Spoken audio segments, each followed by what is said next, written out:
I mean what we started yesterday. So,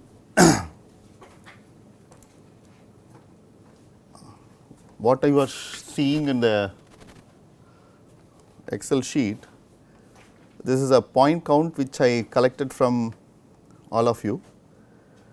So, if you look at this number, I have about 42 counts, right, from each one of you. Anyway, I will write it on the blackboard for the clarity, but for sake of audience who is sitting here, you can just look at this. We have also collected the intersection from each one of you, and the average point count is about 5.94, and then average PP is 0.17, and the average intersection is 18.99, and then the average PL per micrometer is 0.01, and then average D in micrometer is about 79.67. Okay, before I sum up these results and then relate with this microstructure, what I will do now that how you use this micron marker to analyze this microstructure. Okay.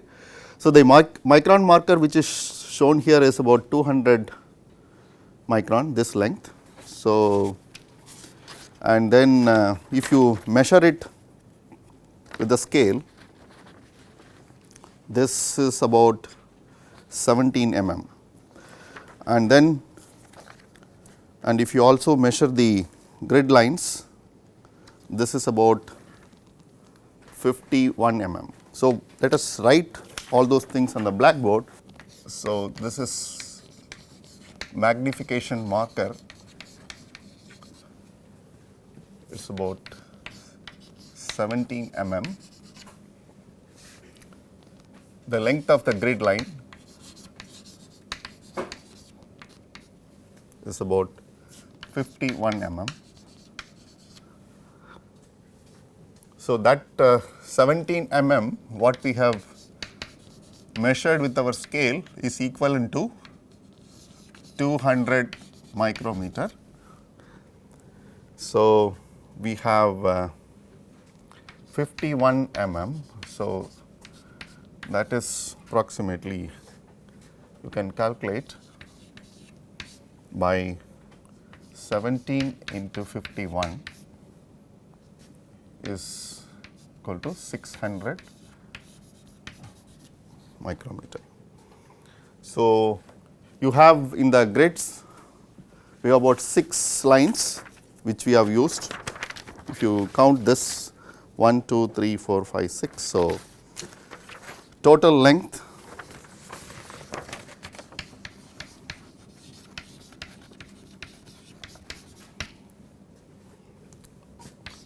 six lines is 6 into 600, which is about, so total length is 3600 micrometer. So,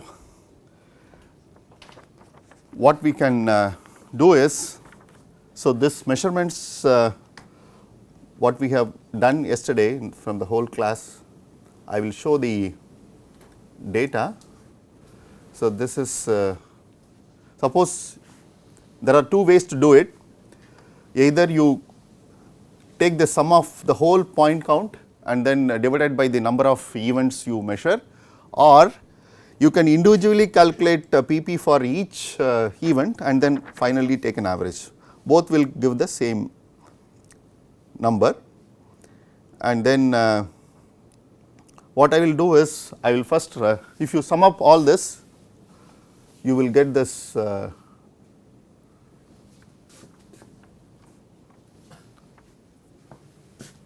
the sum of point count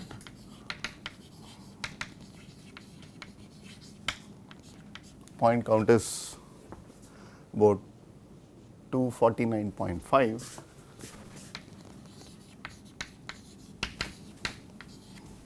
So, the average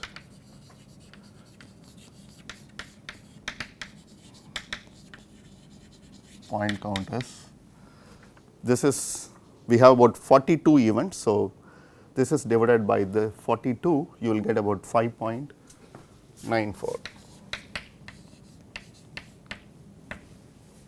So, this is average point count, and then you get the average PP. So, probably we can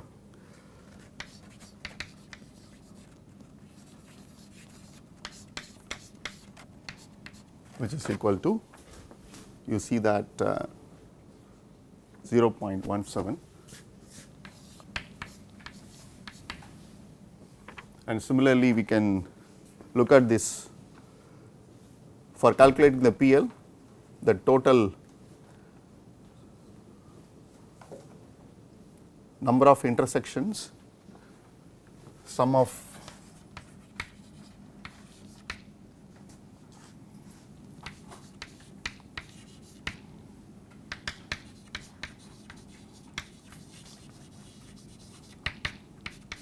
which is equal to 797.5.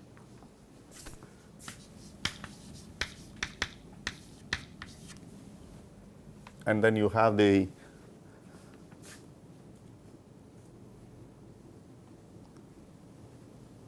average PL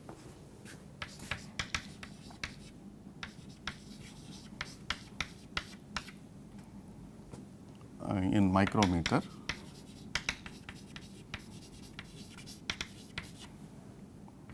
Is what we have calculated is 0.01. And then if you want to calculate the diameter, average diameter, like what we have shown in the yesterday's lecture, the formula, which is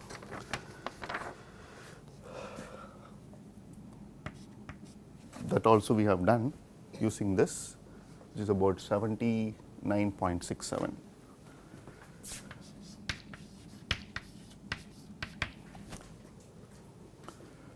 So,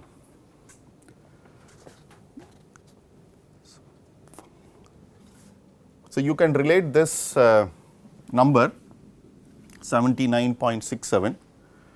I will also write some few expressions which will relate this diameter with the mean intercept length, and some other relation, stereological relation also I will show. But what you can learn from this number is, now you look at this image and look at this micron marker, it is about 200 micron.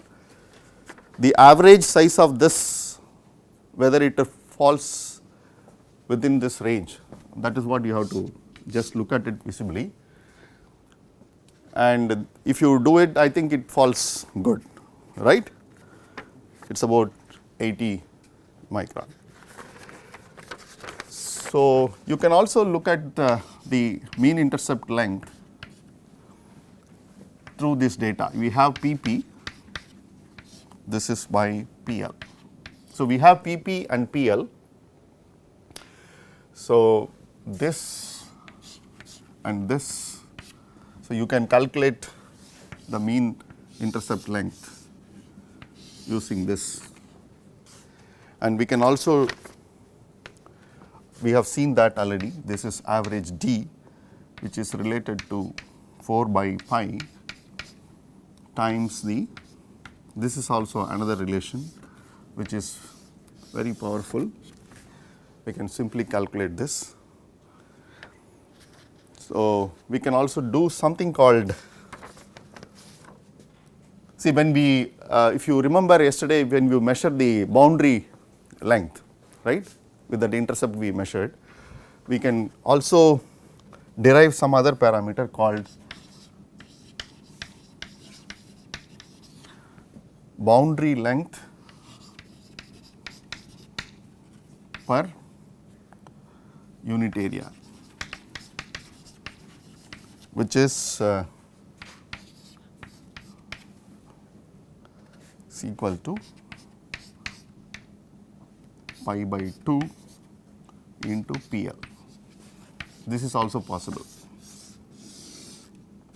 So, that means the diameter that each one of this boundary length per given unit area, that is also possible from this relation. So, we can check with all those. I think later we will compare this results with probably image J, probably in the later stage, and I think we will stop this analysis at this stage, and we will continue with the next topic, and then we will use the data again. Okay. So, I will leave it to Professor Sandeep to continue, and I will come back again.